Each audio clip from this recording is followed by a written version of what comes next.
कौने रंग गंगा मैया कौने रंग नैया कौने रंग ना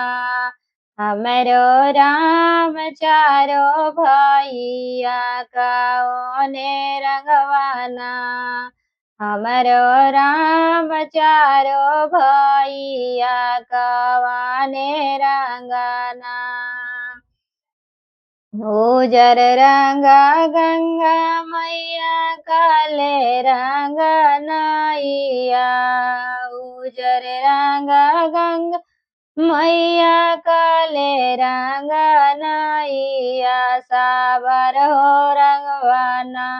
हमरे राम चारो भैया सावर हो रंगना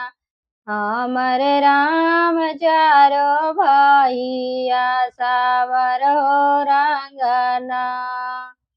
का पिए गंगा मैया का पिए नैया का पिए गंगा मैया का पिए नैया का रे पिए ना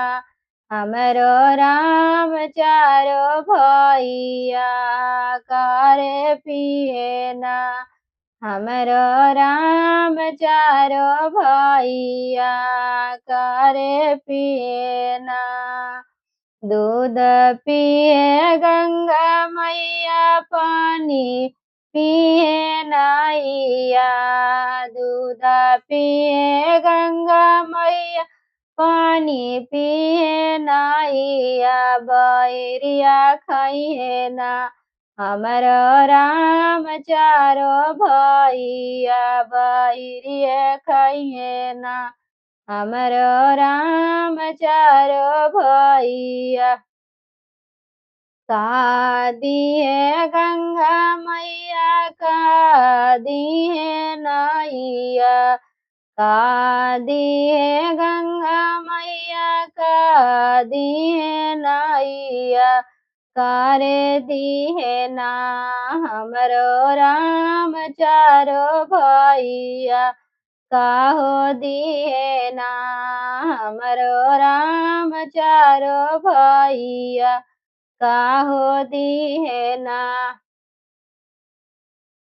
बेटा दिहले गंगा मैया पार करिए नैया बेटा दिहले गंगा मैया पार करिए नैया उधार करिए ना हमरो राम चारो भैया उधार करिए ना हमरो राम चारो भैया उधार करि